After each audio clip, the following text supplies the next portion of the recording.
this optics stuff I'm worried Welcome to about. Frivolous Gravitas. This week we'll be talking about personal optics. This sounds really, hoity-toity and expensive, but really all it means is how you perceive yourself towards the world, and vice versa. We've all got certain self-awareness that we, bring into every situation, and this can end up in something like, shame. Why did I wear that? Oh, I can't believe I went.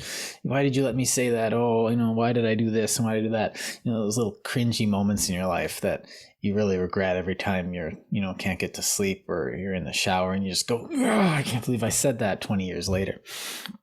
But this is all important to us because it does matter what other people think of us. And it matters to such an extent that it becomes a large part of our society. And so that's pretty much what we're going to talk about today, is how we view ourselves and how that affects our interactions with others. And I think too, like how we project ourselves, like how we intend to be viewed. Yes, projection. That's the word I'm looking for. Because a lot of, like always, I'll say, and I'll just get, I guess, my perspective out of the way, is that what you want to be doing is presenting yourself honestly. No, not too much, not too little. Just this is who you are. Unfortunately, that's hard because the question, who are you, isn't exactly an easy one to answer for a lot of people. Some people are just gifted with one of the most fabulous gifts that a human could get, is knowing what they wanted to do for their entire life. Shine on, you crazy diamonds. But most of us are have to mull it around. Most of us aren't just kind of sitting there like, I shovel rocks. It's just like, neat, man, you do you. That guy does not care about optics because he has his optics down. He doesn't care because he knows who he is. And it took me a while to figure out, wait, who am I? And so for a long time, I was worried about like things like first impressions. I cared too much about what people were looking at me. In fact, in high school, before I even met Kris, I was wearing like the same pants every day because I wanted to blend in so much, because I wanted to make zero impression. I wanted to just be like a fly on the wall. I wanted to just be there but not there. And so I didn't want any impression because there was two things that I didn't know. One was who I was. I have no idea what I wanted to be or what I wanted to project. And I didn't know how to act. And I was, dumb teenager in high school. So I made that misstep, and it didn't get me anything or anywhere. No one remembers me. Well, they might, but I don't know. Not really what I care about. I certainly do, and I couldn't possibly have forgotten. Well, that was after that unfortunate grades 10 and 11. Jeez. Oh. That was a bad school, but I'm not going to blame it on the school. That was all my fault. I could have still learned the things they were teaching me, even if they were teaching them poorly. So that's kind of where I'm going to sit on that. But one thing is that once I met people like Kris and everyone, I started to care what other people thought of me. And so when I started to care, it mattered what I was presenting. So I started wearing just stuff I thought was comfy, which ended up being kind of cringy in itself. And I started practicing, I started throwing, and eventually I found something that made everyone around me kind of flow with me a bit better. Like, so you start wearing things, you start adopting certain idioms, and you start doing, you start picking up things that work. And this doesn't change who you are. It's just, it's an addition to who you are. But like, you don't need to, you're not also hiding who you are, because you're figuring out who you are. You don't know yet. Just because you think, I'm with me all the time. It's like, yes, but have you talked to yourself lately? So you need to actually, sit down with yourself and have that person, engage, watch that yourself engaging with others. And it takes time to figure out, what kind of style you want, what kind of clothes you want to wear, what kind of, deportment you want to assume, what kind of, all these things that show optically who you are. And yeah, it changes. It's going to change. But what happened was I got practice at it. I got practice at being me. And so what happens is there's another path than this that one can take. And that's the path of faking it. To say, here's what I think people want. Here's what people want. You pick a persona. I want to be, you go through the magazine, you say, oh, this one's my favorite. I want this. Well, we get into that a bit, but you pick a persona and then you just assume that persona, and then there's nothing there behind you. You say, oh, you pick up a few talking points, and you may become a shallow person that's just, good for a first impression, in all honesty. But the first impression doesn't really, it's just a first impression. You have to move beyond it. You can actually flub a first impression and, get the job done, because, it's just like, oh, that was an awkward first impression. It's like, yeah, I know, I'm terrible at those. Anyway, can I try again to shake your hand? No, because what they want to see is, in a job interview, is capability. What they want to see in a friend is honesty and, certain type of consistency. You're not going to be like, you're not going to, bail out of them on a, frisbee date or something. I don't know. Yeah, you don't want to be wondering who you're going to meet the next time you meet the same person. Well put. That's exactly it.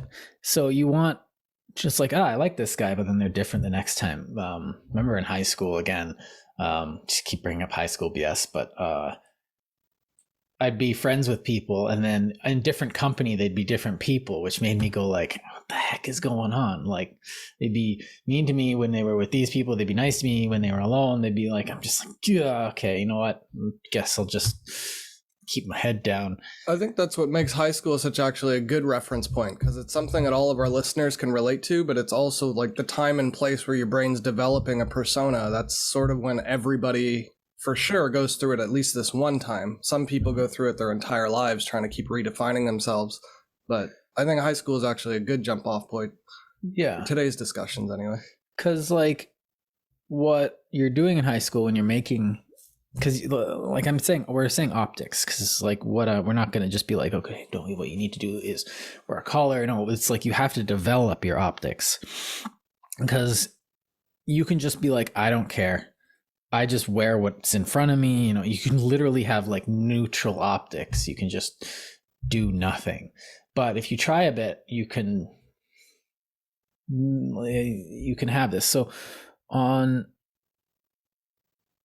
now a lot of people call this vanity, but I say optics are actually important, because they display certain things about yourself consciously and unconsciously to other people that you might want to say. Now here's the thesis, I guess, for this whole thing. Dress, deportment, optics is part of communication. And so this is why it's important. This is why you can't just say, oh, it's vanity. I'm going to wear, I'm going to wear a sweatpants to my job interview because it's about me. It's about what's on the inside that's important. It's like, no, because you are what's on the inside, but you are also what's on the outside. Mm-hmm. So you better keep it clean. So vanity to some extent is important. And just like anything that's evil, like we said before a couple months ago when I was harping on the fact that everything evil is just a bastardization of those things that are good. Vanity to such an extreme can become an evil. Now we see this all the time. We decry it all the time. It's one of those it's one of the 7 deadly sins, isn't it? Vanity? No, it's lust, I'm thinking. But I don't know. I don't follow Christian mythology. But it's I don't memorize ordinal lists very well. We'll put it that way. No, my memorization doesn't function that way. We should really do a thing of memorization, because you probably write that in your list, because there's something about memorization learning that just rubs me the wrong way. Well, there is a time and place for it. I'm not saying it's useless. Yeah. It's just.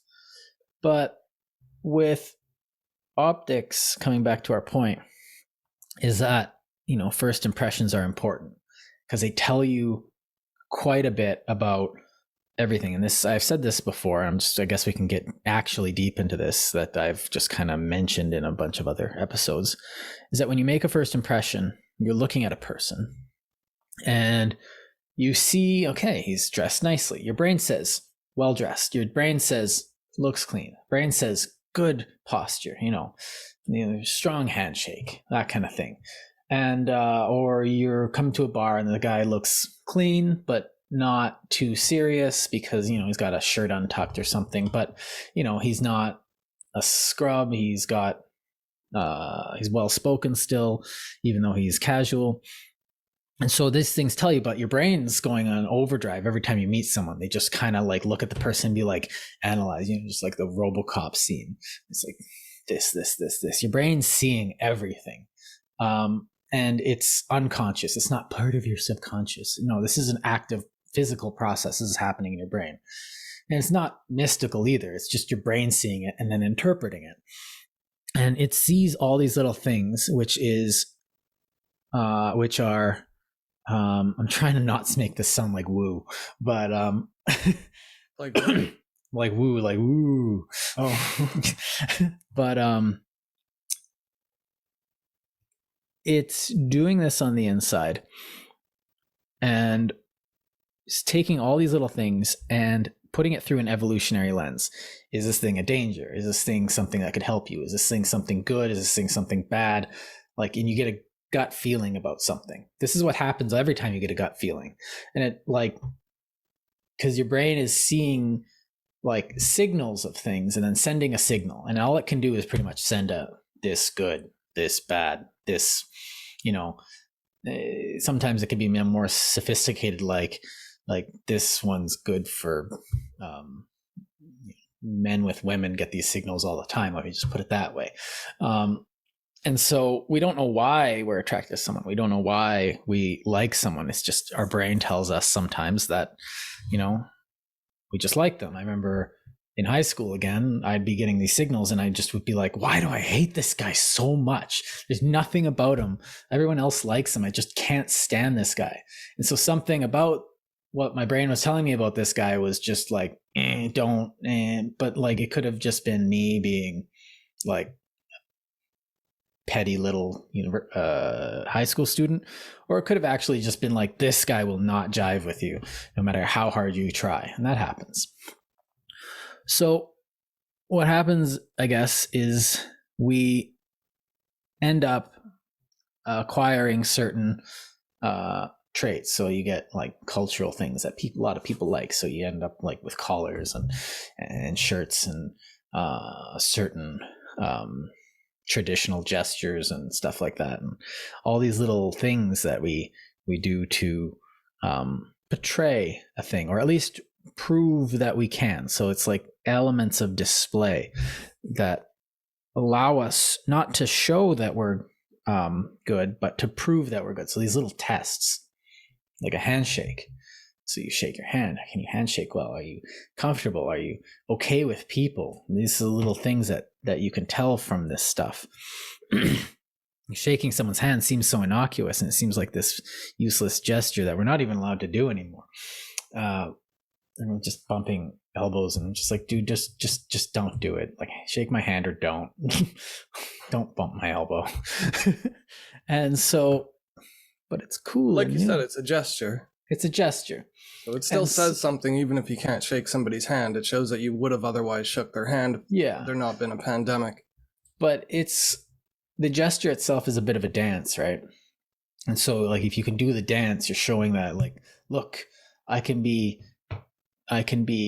calm and not, spasmodic when I, come to a job interview, enough to look you in the eye, like a person, and then shake your hand and then sit down and still be poised. So you have this dance that you're doing to show, okay, so he's got this good first impression. Now I can talk about all the stuff I'm good at. I can show you, my little, look, my coding skills are on display here, and I can show them confidently. I'm not just being like, oh yeah, I'm a really good coder. Now you can, I guess, to some extent, when you like I said, you can't just rely on optics. Like, Like if you're a coder, you should be able to rely on your work itself. But that's not entirely true. What you can rely on the thing, I want to hire this guy, he's so great, but every time I interview him, I just want to hit the guy because he can't work with people. He's rude. He just doesn't care. But his work is so good. But he needs to be able to work with the team, or his work is also useless because you need to integrate work together. Unless you're, that on a one-person team, on a one-person project. But most of the time, we're going to be working with the rest of humanity. And whether or not you feel that brings you down doesn't matter. So what we've invented through, hundreds of thousands of years of working together on hard projects, and yes, making axes and fishing is a hard project. Mm-hmm. Especially when no one's done it before. Yeah. So what happens is, because as a group, no matter how the expertise of all of us, because none of us are dumb as all of us, but no matter how smart one of us is, it's not as smart as the entire group can be when we actually put our thing. And when that group works in harmony, what is happening is amazingly immense. You've seen this if you've ever been on a good hockey team or a good sports team, hockey because we're Canadian, or you've just been on a project that clicked. I can think of an escape room where everyone just kind of worked together great because everyone knew how to work in that group, but at the same time, there's certain things. I'm saying kind of optics is a bit of an evolutionary adaptation that every culture has done, and it comes out differently in every culture. But some dance has come out to give us that shorthand, so we don't need to say, so we don't need to know deeply and talk deeply to every single member in the society. It allows us to just look at someone and kind of know where they're coming from. This can be like, is this person going to stab me, or is this person going to be a best friend? But it's a little more complicated than that. If someone's standing behind the counter of a 7-Eleven and they don't look like they should be standing behind the counter of a 7-Eleven, you're just going to be like, if they're wearing a suit and tie, you're going to be like, what you doing back there? You're not going to assume they work there because they're not doing the right song and dance, and they're not wearing the right costume.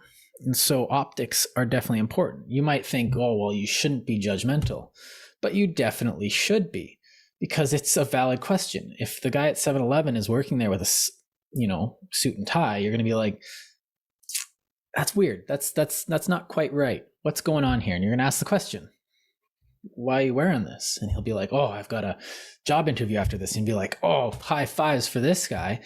I hope he nails it. And he's like, doing it, man. I hope they don't notice that you smell like, rotisserie sausages, but you never know. So you can ask, because, everything is still circumstantial and life is also very weird. But optics do play a big part, but it is a subtle part of the communication I think is abused a lot. And I think this gets into a lot of stuff Kris wanted to talk about. To start off, just to give me a chance at a nibble at what you've already... Oh, yeah, sorry. I've put a lot on the table there. Let's just move on. So to begin with, first impressions, what we're talking about is that dance, that communication between people. Mm-hmm. And I think that's very, very astute when you think of it that way, because just like a dance, you can go over the top and make your dance look ridiculous. And you can also put not enough effort into your dance and it looks just as ridiculous to not even try, like, why even bother? You know what I mean? But there's a strange sort of synthesis that occurs when your presentation of self is sort of a projection of not only self-esteem, but what you'd like people to see. Mm-hmm. So it's not just a projection of who I am on the inside that I know of. It's also a projection of who I'd like other people to think I am on the inside. Right. Which sort of leads us into a lot of the mental issues surrounding social media and stuff. Yeah. Because most people, even the people that family members and all that, it's almost like farcical how different people can be, the ones that in real life versus how they project themselves into social media, just based on the things they post and how they speak and Some people won't write anything at all. Some people will just write everything that comes to mind. But I think that's a really neat analog towards clothing and like visible appearances. Well, because like when I was in high school, I used to dress really flashy. So I had like the exact opposite of you. Instead of wanting to drown out and fade out into the background, I wanted my bright parachute pants and a big afro. And you were wearing like bright orange. I remember we got pulled over once and I was wearing a collar and slacks and you were wearing bright, like just bright orange hoodie, bright orange pants. And the cop comes up, looks at me, goes license, and looks at you and just goes, "Did you just get out of jail or something?" Like, he knows it's a hoodie, but he's just making fun of you right off the cuff. Like, he just looks right at you and goes, "Nice outfit, buddy." And he looks at me and is like, "What the heck is going on in this car?" And to me, that was a compliment, because that was the whole point. The whole point was to make people smile and laugh and feel approachable. And that was sort of part of the communication I was extending out into the world was, you know, I'm a teenager right now. I really don't have to look professional. If I'm ever going to look weird and crazy, I better do it while I'm young. And it helped me meet friends, and, you know, it broke the ice when in tense situations even. So things like that even have practical purposes in people's interactions. And I think that's really important to point out too, is because some people will dye their hair purple and wear the most gaudy earrings and, you know, flash up their nails and stuff because of a self-esteem issue where they're scared to look unpresentable, just for like the idea that some stranger might think ill of their character as a person, or criticize them as a human being, or devalue them based on their appearances. Well, and that's not the actual function. The social function of this type of communication is to relay to people your position. For instance, wearing a uniform helps other people know that you're there to provide a service to them. So it could be like super literal, like optics can, like with a uniform, like I am the doctor here, so you wear the doctor uniform. And everyone, I don't know, the postmodernists always like, oh, the uniform is something that's, you know, terrible in society, everyone should be their own true self. And I'm just like, okay, you guys are all idiots, because sometimes a uniform is very useful. No, like a police uniform. I don't want to have to question if the guy walking up to my cop, and he'll be like, maybe, and you'll be like, okay, then I'm maybe gonna go home. But then like if everyone on the CN yard is wearing like smocks, and then that one guy's going across, you know, wearing scrubs, you're just going to be like, maybe that guy shouldn't be there. What's he doing there? Because a train yard is definitely not a safe place if you don't know what's going on. Yeah. And so in addition to that, what I was sort of getting to, well, there's a counter optics I think you were biting at, is like some people who take the oppositional optics and go the other way just to prove a point. But I think people misunderstand the utility of it. So the social function, like our brains are pattern recognizers. That's what they do. That's how we learn and memorize. That's why the dance works. That's how we process information, right? So when you see a pattern regularly of people dressing in a certain way, say with collars or with ties or with, you know, jumpsuits or whatever, if you're in Jersey, when you see people regularly dressing a certain way, that inherently makes the rest of the community normalize that type of dress wear. But it's not just with clothes, it's also with presentation, like you mentioned, hand gestures in different cultures. But like it's especially pronounced when you look at dialects and language, because that stuff has changed over so long, where people mispronounce a certain word often enough that enough of them adopt this new way of speaking. Yeah. And you can etymology, you follow the etymology tree, and you just kind of slur the word into the next one, and it really shows you how language evolves just by doing that. Yeah, and dialects are basically that. It's that projection of self with people trying to communicate out to the world, even if it's not like you're having a conversation with them. You just overhear them hail a cab in a New York accent. They're going to sound different, and it's immediately recognizable, right? Yeah. But that type of thing signals to the people around them where they're from, what their background is, whether or not, like, what their core belief systems are, you know, freedom, America, and that kind of shit. Like, there are deeply embedded prejudices that we just attach to a whole bunch of our first impressions, and that's what I was trying to get to. I think it's even more subtle than that, because a lot of these things are just, like, they're prejudicial, yes, but at the same time, they're because one thing I've noticed about how even I will do things is that I'll pick stuff up that I like from other people. I'll pick up little gestures. I'll pick up little ways of saying something that I like. You know, someone hails a cab and they go, "Yo, Gabby," or something. You're like, "Oh, I think that's cool. I'm going to hail cabs like that from now on because I like it." And this is how culture literally works. Someone does something. Everyone else says, "I love it. Let's do that. Let's do that lots." And so this is like, I hate to say it's that simple, but to some extent it is that simple. It's one man, I can't remember. It was at Cambridge. It was like this talk, but he was talking about how culture is those things that we love, and because we love them, we pass them down to the next generation because we like them. And it's not like a conscious thing. Well, to some extent, it's like, "Son, this is Beethoven. Listen to him and you'll understand." And this kid's like, "Beethoven's stupid." And they listen to him and it's just like, dun, dun, dun, dun. And the kid's like, "Holy, this is good." And so, okay, I'm speeding up here, but I think that's literally what happened to me. What I wanted to get into, though, was that deliberate projection can also feed or counterbalance prejudices. Yeah. So, yeah, go on. Sorry. So in my teens, when I was trying to dress and be loud so that I could have people around me, because, you know, I liked attention and I liked partying and I like just having a good time and experiencing life to the fullest, because that was sort of part of my ethos and my mentality moving through life, as I wanted to enjoy as much of it as possible. Baby hedonism. But well, no, because not hedonism as in the Christians use it, but like the actual like Epicureanism would be a better way of putting it. The feeling of enjoying things and experiencing enjoyable you live life things. To enjoy life. Yeah. Not like the Christians were like, "Oh, you're just going to go out and have like debauchery." It's like, no, Epicureanism. In doing so, I wasn't really recognizing that I was also scaring some old ladies until they got to know me. But part of that pattern recognition part of our brain is the thing that gives us surprise or a punchline or a joke. Like the thing that's really funny to us from the inside out that makes us laugh from our gut is when we're expecting something and you hear something else, like a word play, and it makes us laugh and happy. I like that unexpected thing. So I would intentionally make a bad impression the first time I met everybody, so that I would always be giving myself an opportunity to make people laugh after we spoke for a few minutes or a few hours or the next time we meet. So to me, it was like a game of interpersonal relationships.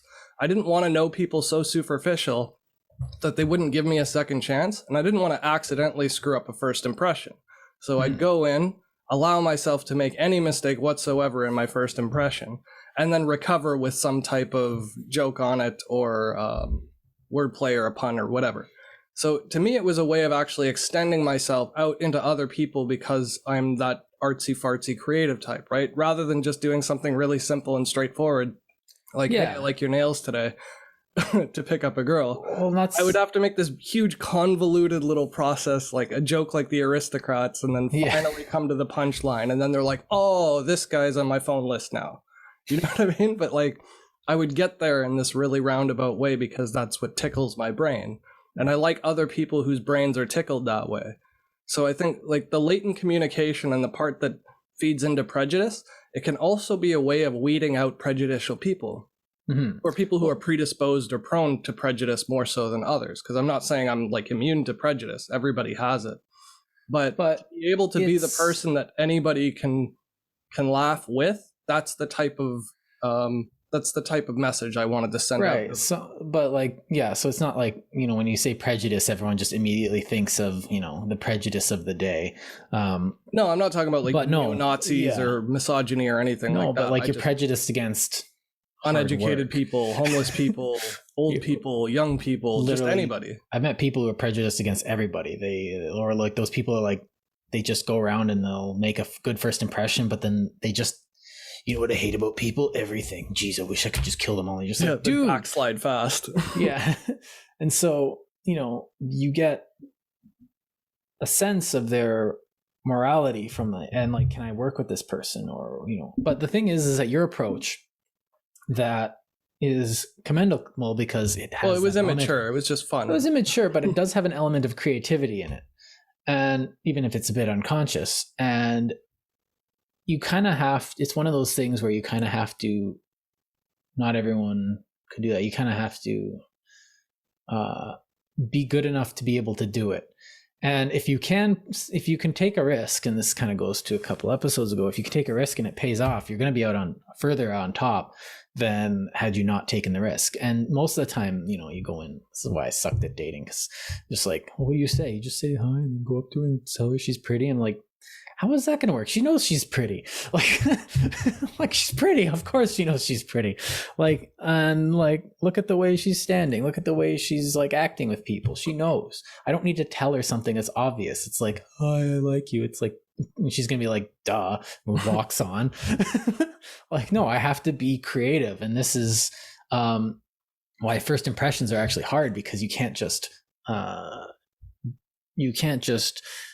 do the boring thing. Well, you go up, you have to be, this and that, but like sometimes you just be like bold. And yeah, what you did was bold.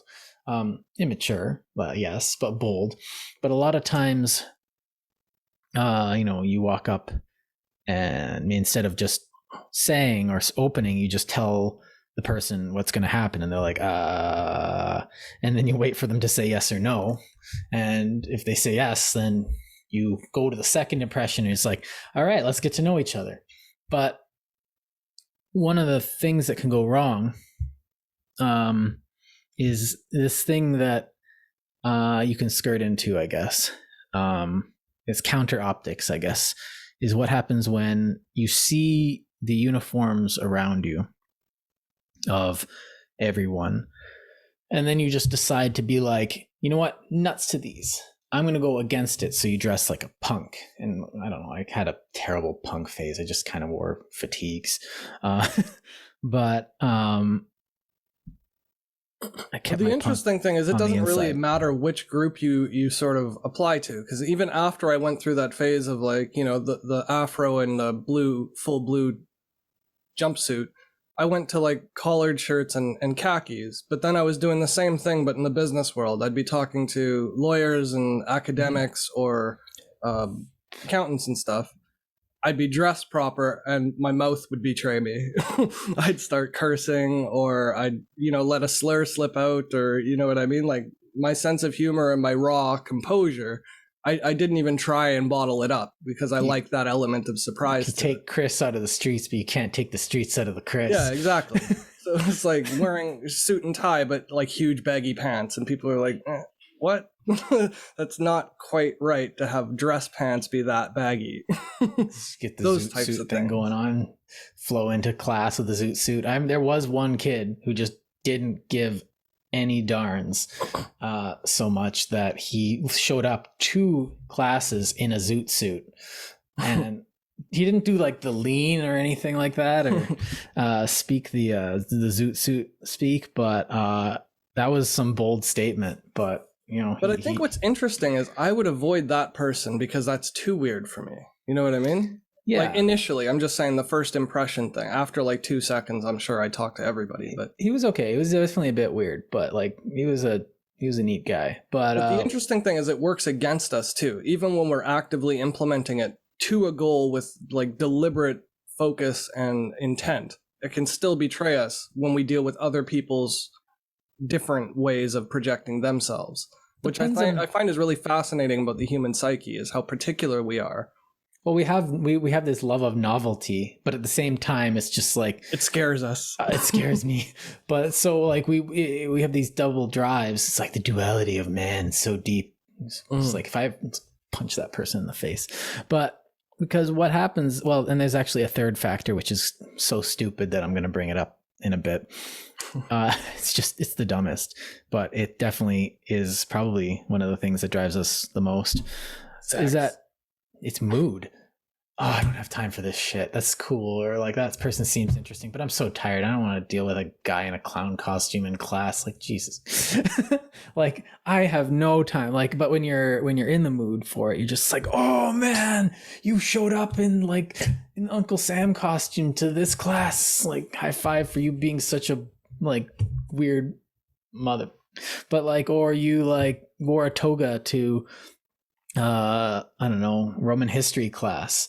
And so you know, if you're in the mood, it's going to be quaint, but if you're not, it's going to be annoying. But at the same time, what happens if you, I guess what I'm saying with counter optics is if you put like your punk costume on and you try and intentionally be in opposition to every single person that you meet. It's just like, oh, everyone wearing a suit. I want to freak them out. I want to make them feel uncomfortable. I want to make them feel bad. You know, this is kind of what the punk thing is, like, nuts to you. I'm going to do my own thing. And so, you know, to some extent I can respect that, you know, freedom, blah, blah, blah.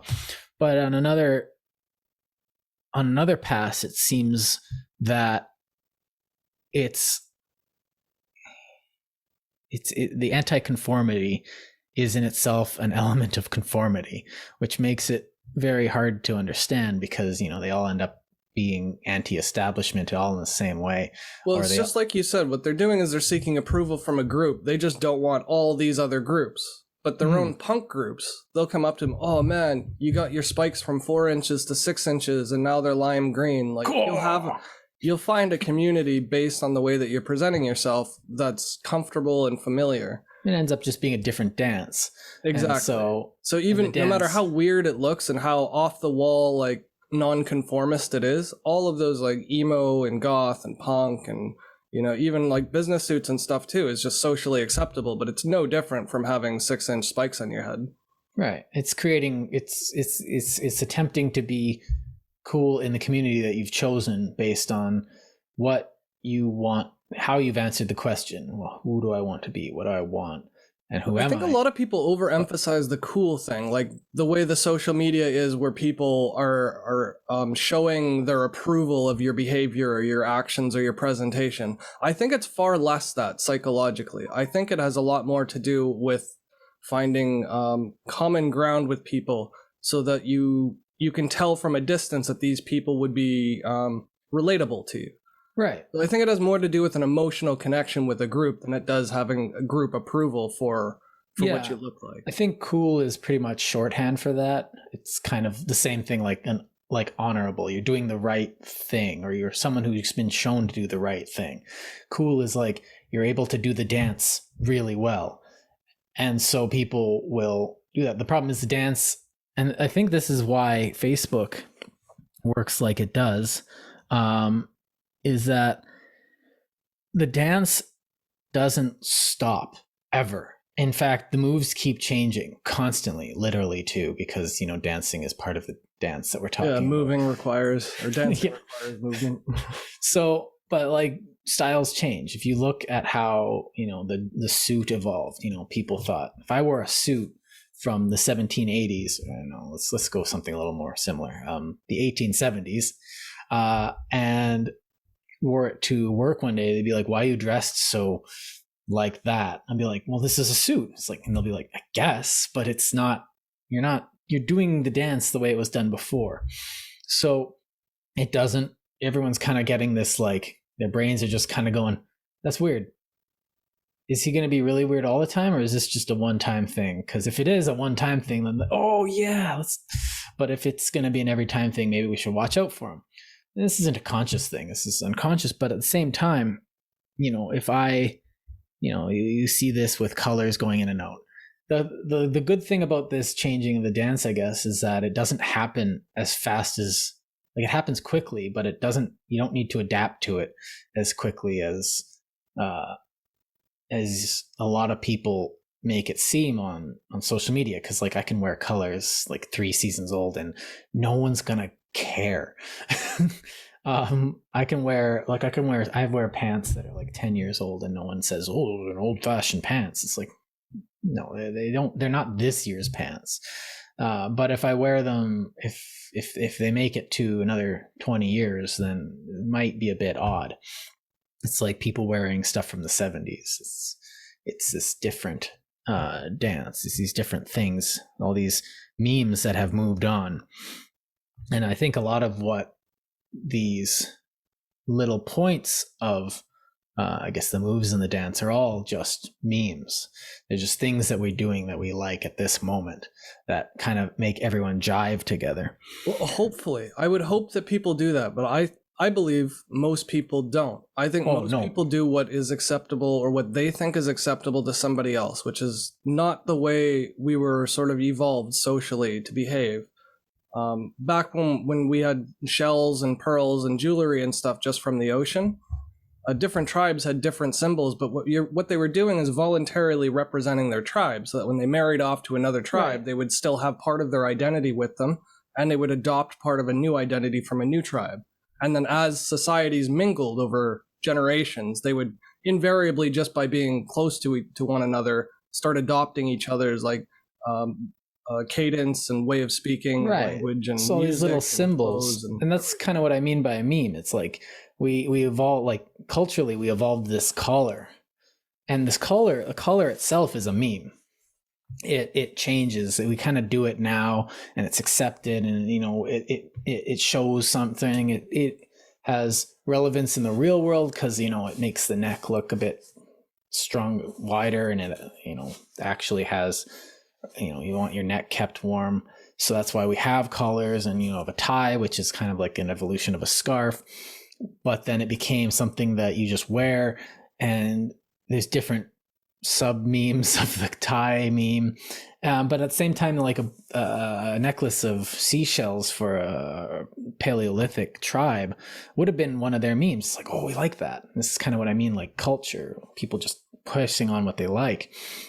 And but I think vanity is sort of taking over that now. To get vanity definitely involves it though, because but vanity again can go too far. Oh, she looks good in that necklace, so all the women start wearing necklaces, or all the women, the men will go get seashells for their women so they can look good in their new necklace, and like the meme grows, the mimetic thing, and that's where that word comes from. It's symbolic. Mimetic means kind of like a symbolic thing that has reference to something else. So you look good. It's a symbol that relates an idea, but the idea isn't just like a philosophical idea. It's also an impression. This is how we enhance beauty in our society, and you see it change in gradients over and from like the Middle East, ancient Middle East, into like ancient China, and you get completely different memes, and those changed. And their dance was a bit different.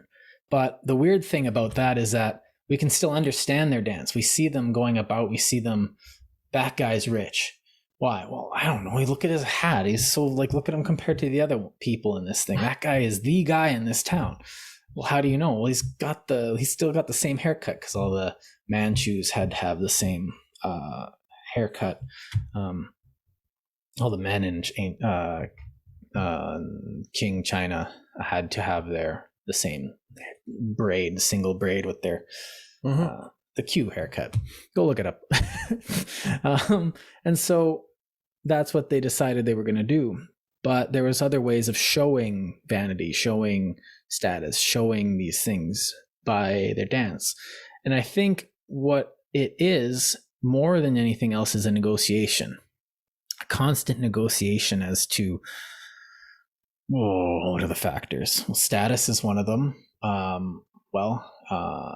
Capability, competence, sexual availability, sexual value. Like, men are constantly trying to show, look at my jeans. Would you like to see me without my shirt? Insecure creatures on earth, eh? Just like every man. We kind of have to be to some extent. It's like, I'm fine the way I am, and the women are like, okay, peacock's got its feathers. Yeah, you kind of have to be like, I need to show that I'm capable of becoming a good father, and that my genetics are good to pass on to the next generation. How do I do that? Well, act like a bad father. Well, no, but like a lot of times that's what the media tries. It's risk-taking, it's irresponsibility, it's being emotionally unavailable. It's all these things that would make you a terrible father. That's how we really not, though, because like that's what the media wants you to think, because the media is showing a bunch of like, oh, I'm just a man trying to make it through the world, and they smoke, and the girls in the show are just like, oh, that's so cool. But in reality, girls look for dads, and like they want a dad, and they're like, that guy's got a dad. Why? Because he's got a job and he like. Oh, well, let's say, okay, movies is a good example then. Yeah. How many movies have you seen where the guy neglects his family because of his job? And how many movies have you seen where a woman neglects her husband because of her job? Oh, geez, I can't think of a single one of either of those right now. I mean, Harlequin and, Hallmark movies do it sometimes because they're always about the woman protagonist. But by and large, in Hollywood, it's the guy doing the revenge plot and the girl being saved, or the girl having an emotion plot and the guy being just like a tool that she's emotionally attached to. Like, there are very distinct roles that we sort of set out for people and consider just acceptable just because we've seen them so often, as sort of harkening back to our like solutions. an archetype, because in shows we do have archetypes, like that's that whole Jungian thing. But I'm not going to quote because the book was huge. Though, like the attractive male to a female, if you look into music or in movies and TV and stuff, the attractive male to the female is one who gets a lot of other women. So a promiscuous man, which doesn't really make him a good father. That's a good sign that he's overworker. Good. Well, I don't know, because I meet a lot of girls who are like, they like guys who like, oh, he works hard. He works really hard. Okay. And then like, they think that that's sexy. You meet a lot of women who... Until you start dating them, and then they're like, you're ignoring us. Well, not all... Like, that's kind of prejudicial, because like a lot of guys... That's just my experience. Yeah. But like, you get a lot of women who will like, oh, he looks good in a suit, he looks good in a... Blah, blah, blah. But like, I met a lot of girls who like, they'll look at a guy's hands, and they'll see like a guy's hands, and they'll be all scarred and beaten up and calloused, and they'll be like, I like that. There's something about that to a lot of women who are like, I like a man who's able to just sit down and do hard work. A man who's got beat up hands is a man who's willing to work. And that's attractive to a lot of women. Like, it's not just physical. I didn't say just, I'm saying it's a predominant theme. It is. But there's a lot of media nowadays that just, you watch it and the archetypes are forced and made up, and they don't really have any bearing on reality. You watch a movie and you're just like, the heck is this? I'm thinking of the new Star Wars movies, which have all the archetypes are just kind of being mashed together. Their dance is all weird, and I just don't like, what are they actually trying to show me? And they don't have any idea of what the characters are doing, and they're trying to make a point that has no bearing on reality. And I guess this comes back to the logos. Damn it, I was trying to avoid that, bringing it up again.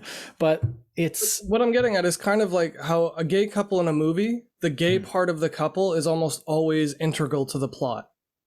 And it shouldn't be. It should just be a couple.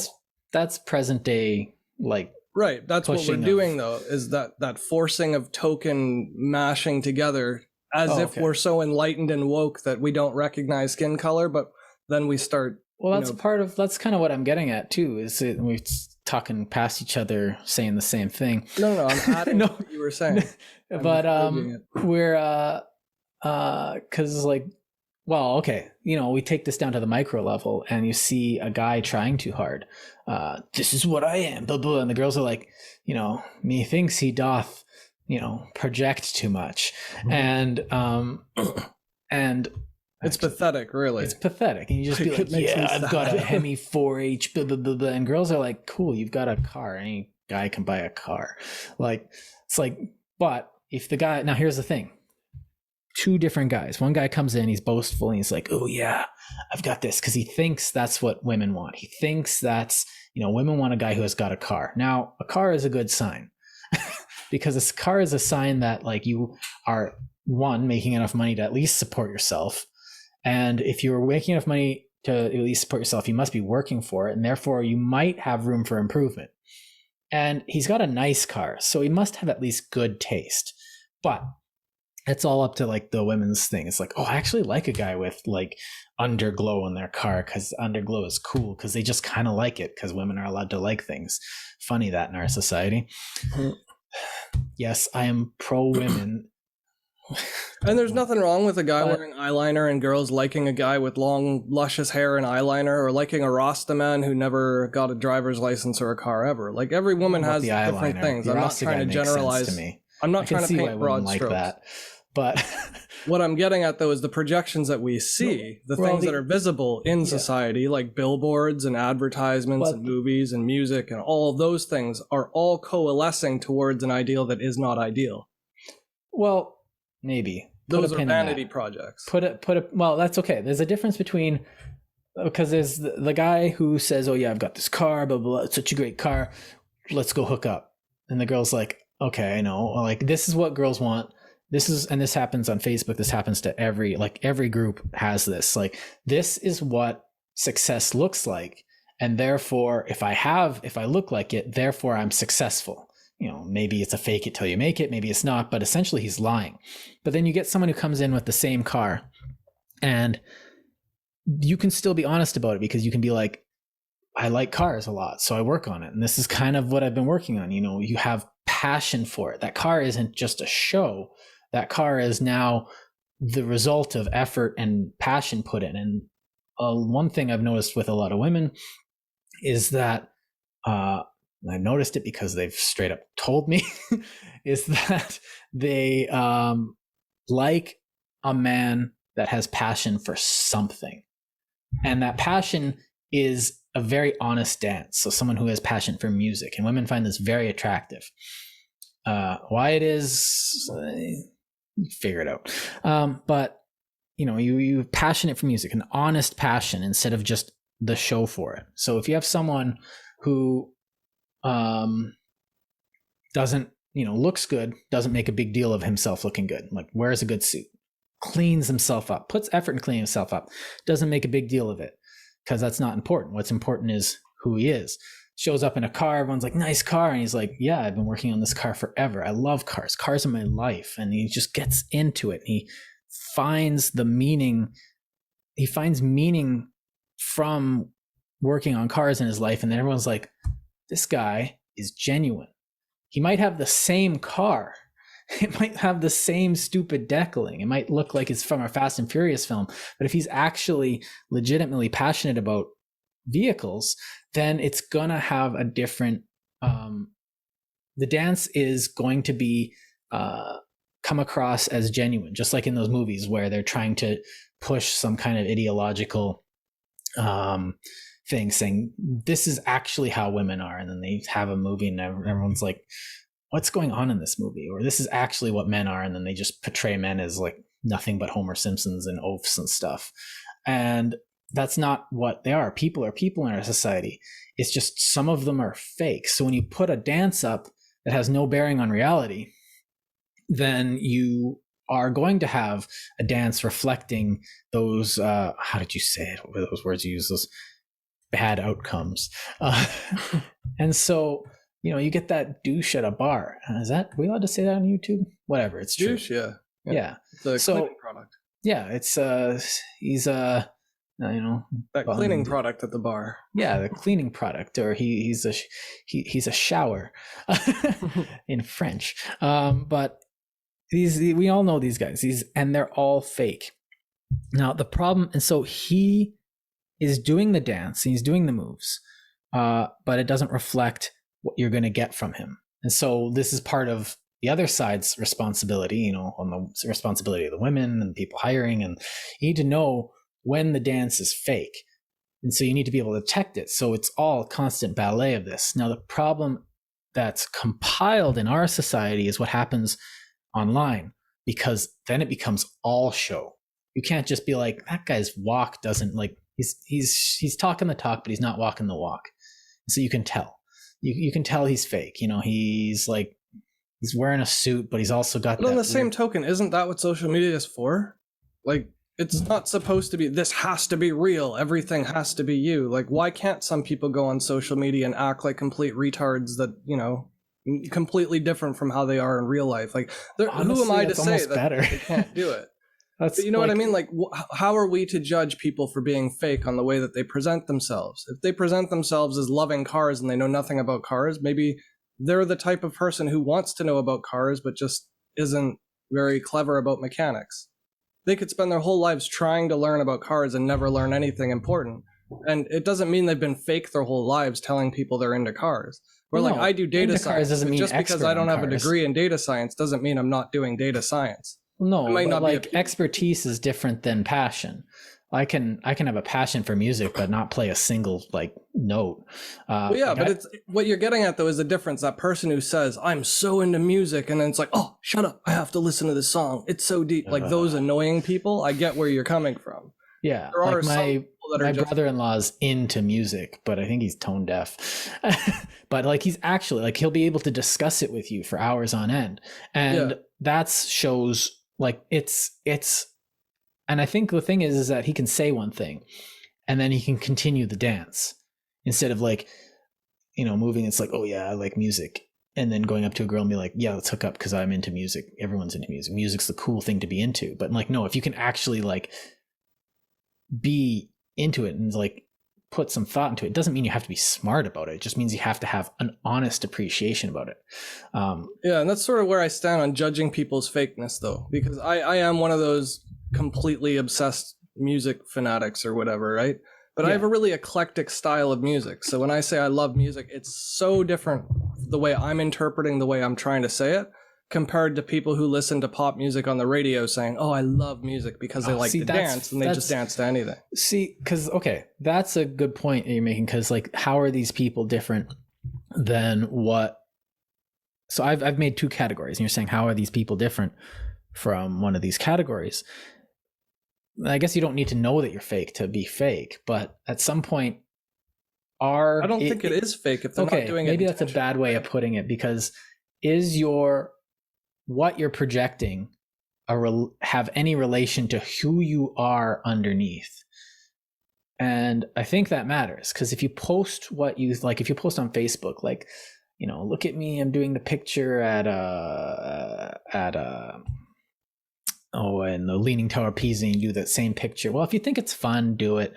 But I think you know what? It comes down to intention.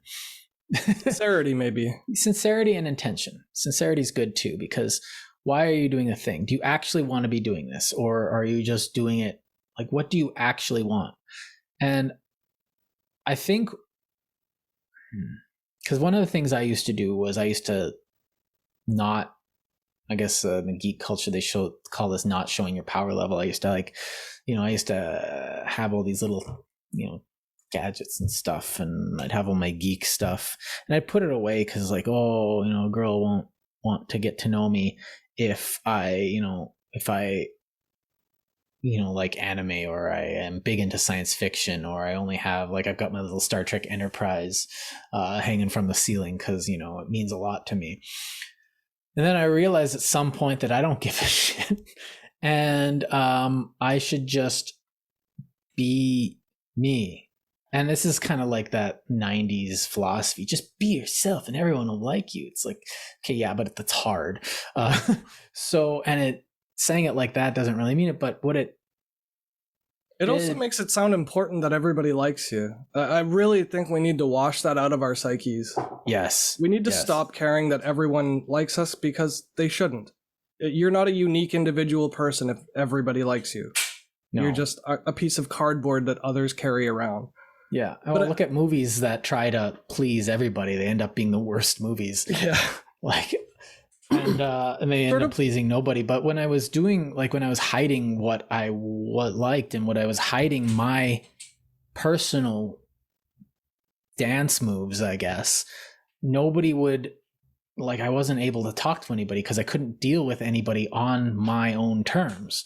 I was dealing with them on the terms of some hypothetical ideal, like, dating man. And then I'd come across as boring. I couldn't come across as ingenuine because I wasn't saying anything that would require a genuinity check. I was just boring because I also sucked at those But if I was like, actually like, okay, I got to practice my moves, then it becomes ingenuine. I just sucked so hard that I wasn't fooling anybody. So what I was coming across was like, yes, I read books. What books? Oh, lots of books. It's like, well, I do read lots of books, but like when I say it like that, and when I hide my passion, I just become gray. Like, and so when I think what you're saying is when you know better and you do the opposite, that's fake. Right. But a person can sincerely be projecting something that looks fake that's actually completely genuine, I think. Yeah. Like somebody might believe they read a lot of books and they only read one book a year. They might believe that they're a bookworm because nobody they know reads at all. You know what I mean? It's all relative, really. It is.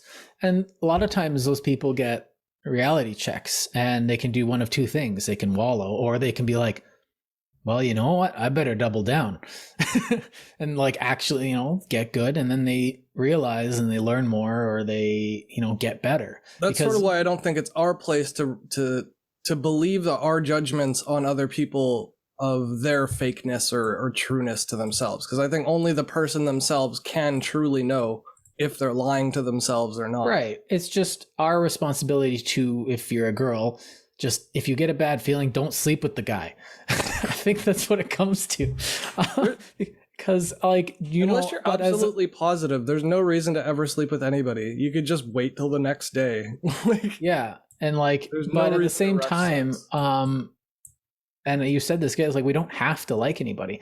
And the thing is if someone's being an idiot, it's not our job to correct them. And this is kind of one of those things that I think you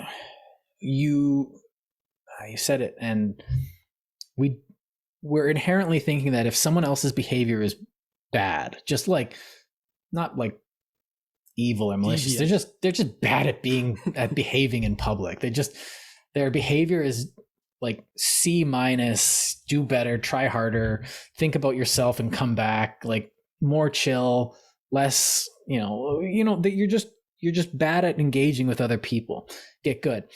It's not our place as the individuals around them to correct them, to vocalize about it. If someone comes up to me and just says some shallow garbage, it's I don't have to be no, that's wrong. What you should be doing in life is blah, blah, blah, blah, blah, blah, blah, blah, blah. No, it's their place to deal with their own shallowness. I don't have to, I can just, I do think that makes good conversation though. It does. Productive. It's better than talking about the sky is blue, it's raining today, my car didn't start. Talking about somebody's deep personal beliefs and attachment to their persona and self-identity, I think is a much more reasonable thing to discuss in public. Yeah, but if you're able to have those conversations, then you're talking with a genuine person to begin with. Yeah, but that's why I wore all orange, because I encourage those types of conversations. You wanted, and that's one of the things I did when I was dating was I would bring up something weird, because the moment you have something weird to talk about, or you tell a dumb joke, oh no, now you have something to talk about. And this is kind of what happens with your orange thing, which is why I kind of am not shying away from it being immature, because you're doing something that immediately starts a conversation and allows you to get into a realm that you are either able to be comfortable in a conversation or are passionate about. So if you actually meet, because this is the thing, I am underscoring passion a lot, because I think it's important that you do. It's two people with passions that are opposite from each other, cars and, programming. Now you put them, and they're both honestly passionate about what they do. You put them at a table together and you say, just talk. Because they're both passionate about it, they'll be able to talk, because it's just oh, that's neat. Because engaging with someone who is honestly interested in something will usually end up leading to a good conversation. You'll learn something you didn't know. It's oh, neat. Because there was this one guy I did a play with in French class, and he was really into opera, and he would just start talking about opera. He was just and then there was this guy, and I did this thing, and there was this note. I'm just why is this interesting? All right, because this is this guy's life. He is living his dance. He is one with his own logos. But that to me is a stranger walking up to you at a bus stop and doing the Macarena. I didn't want this. Nobody likes doing the Macarena. Nobody likes opera. Why are you pushing this on me? But he knew he was into it, and you're going to get that conversation with him. But it's the same thing. He wasn't. But there should be a level of respect. No, but it wasn't. That somebody else isn't into it. Right. But the thing is that it wasn't impolite. did all the things because it was apropos because we were doing a play about, poets, and there was, a musical number in it. And there was, it flowed in, but you're able to talk. Now, the thing is that most passions will intersect with another thing. So, programming and cars, they do interact. Cars now have computers in them. It's just like, hey man, these new blah, blah, blah. You can actually talk about that kind of stuff. Now, sometimes this happens, and this is also something we need to realize, just as much as the fact that we don't need to deal with other people's stuff, and we don't need to like other people. We're just not going to like some people. Sometimes you're just not going to jive with them. That doesn't mean it's like, oh, I didn't like that guy. Yeah, I didn't like that guy either. Well, he seemed like a great guy, but he didn't show any, we just don't like him, so we're not going to hire him. That's not a crime. He might not jive with anybody. He might be a perfectly fine guy, but when it comes down to it, you're just not going to get along with everybody, and that's okay. Some people just don't do the dance well with certain other people. And this is why we do things like have job interviews and go on dates and, do site visits for, daycare centers and stuff like that, and check and see who we're going to be leaving our cat with for the weekend, because we need to know that we can trust them. And so we make a first impression. And so that's why the companies spend so much time trying to make a first impression.